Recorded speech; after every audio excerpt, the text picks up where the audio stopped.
So almost 20 years ago, I was in 2 induced comas. I've had a tracheotomy.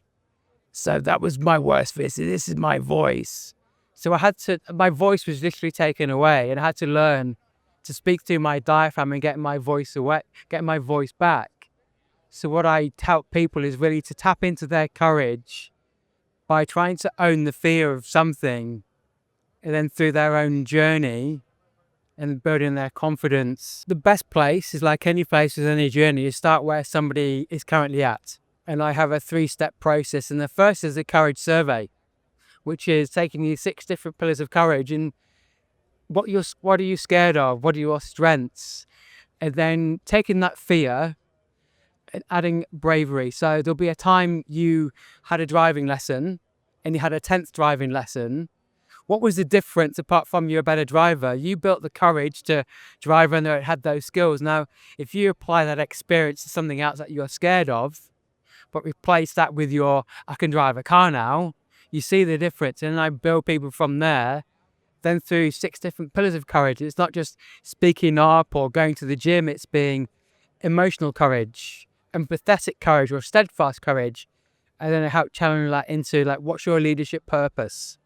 What do you stand for? And then with a plan, and then develop confidence and excellence, because perfectionism will stop you from doing anything magical.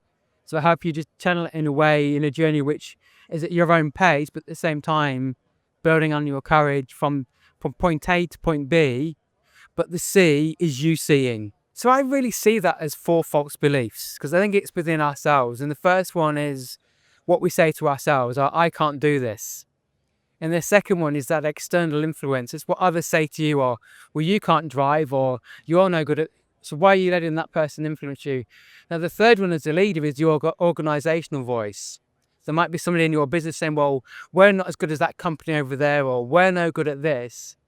Now, the fourth, as an entrepreneur, running a business, is the market voice. Customers won't like this. If you can imagine Nokia telling Apple, our customers don't want a smartphone. It's like that teacher at school who sees something in you that you haven't realized before.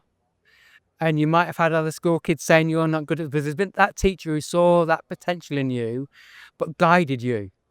They didn't tell you, they guided you. And it was that reinforcing.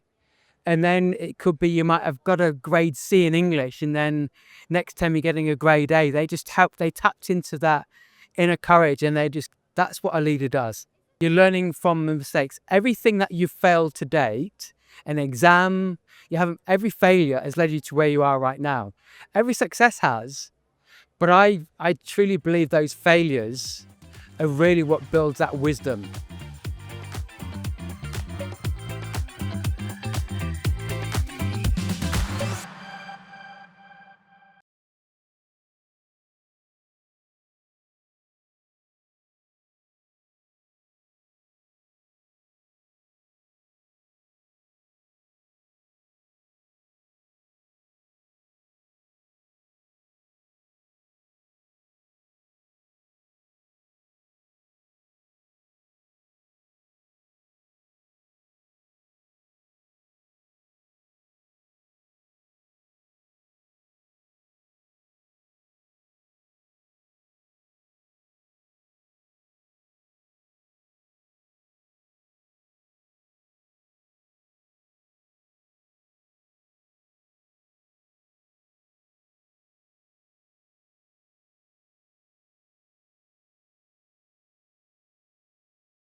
So I really see that as 4 false beliefs, because I think it's within ourselves. And the first one is what we say to ourselves, I can't do this.